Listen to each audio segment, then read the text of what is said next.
வணக்கம். டிஎன்பிஎஸ்சிக்கு நம்ம வரலாறு பயிற்சி வினாத்தாள் தான் பார்த்துட்ருக்கோம். ரொம்ப முக்கியமான கொஸ்டின் அண்ட் ஆன்சர்ஸ் தான் நம்ம பார்க்க போகிறோம். ஸோ நல்லா படிங்க.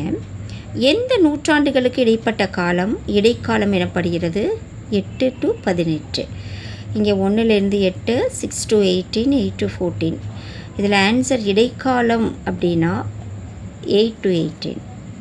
புகழ்பெற்ற விக்ரமசீலம் பல்கலைக்கழகத்தை தோற்றுவித்தர்கள் தர்மபாலர். நான் ஆன்சர்ஸ் எல்லாமே நோட் பண்ணியிருக்கேன், செக் பண்ணி பார்த்துக்கோங்க. சவுகான் மன்னர்களில் மிக முக்கியமான மன்னர் பிருத்திவிராஜ். நாலந்தா பல்கலைக்கழகத்தை புதுப்பித்தவர் தர்மபாலர். வட இந்தியாவில் எத்தனை வகையான ராசபுத்திரர்கள் ஆட்சி செய்தனர்? 36. கல்கனார் எழுதிய நூல் ராஜதரங்கிணி. கீத கோவிந்தம் என்னும் நூலை எழுதியவர் ஜெயதேவர். சந்தவார் போர் எப்போது நடைபெற்றது? கிபி 1194.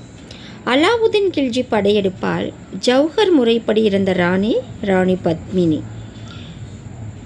பாஸ்கராச்சாரியாரால் எழுதப்பட்ட சிறந்த வானவியல் நூல் சித்தாந்த சிரோன்மணி.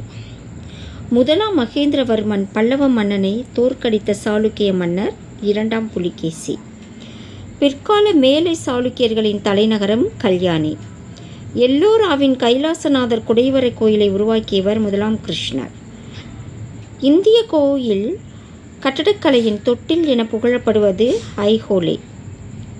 ஐஹோலேவில் உள்ள புகழ்பெற்ற கல்வெட்டை உருவாக்கியவர் ரவிகீர்த்தி. தக்கோலா போரில் சோழ மன்னரை தோற்கடித்தவர் 3ஆம் கிருஷ்ணர். ராட்டிரகூட மரபை தோற்றுவித்தவர் தந்தி துர்கா. பல்லவ ஆட்சியை தொண்டை மண்டலத்தில் தொடங்கி வைத்தவர் சிம்ம விஷ்ணு. முதலாம் நரசிம்மவர்மனின் பட்டப்பெயர் வாதாபி கொண்டான். ஆண்டாள் இயற்றிய நூல் திருப்பாவை. கொடுத்துருக்க நான்கில் திருப்பாவை தான் கரெக்ட். பாண்டிய பேரரசானது எவ்வாறு அழைக்கப்பட்டது? மண்டலம். அப்பர் என்று அழைக்கப்படும் சைவக்குறவர் திருநாவுக்கரசர். சைவக்குறவர் எனப்படுபவர்கள் யாரை வழிபட்டனர்? சிவன். பல்லவர்களின் தலைநகரம் காஞ்சிபுரம். மாமல்லன் எனப்படுபவர் நரசிம்மவர்மன். குடைவரை கோயிலை அறிமுகப்படுத்தியவர் மகேந்திரவர்மன். காஞ்சிபுரம் கைலாசநாதர் கோயிலை கட்டியவர் ராஜசிம்மன். சீன பயணி வாங் யாருடைய ஆட்சி காலத்தில் தமிழகத்திற்கு வந்தார்? நரசிம்மவர்மன். நந்தி கலம்பகத்தில் புகழப்படும் பல்லவ மன்னன் 3ஆம் நந்திவர்மன். மாமல்லபுரத்தில் கடற்கரை கோயிலை கட்டியவர் 2ஆம் நரசிம்மவர்மன்.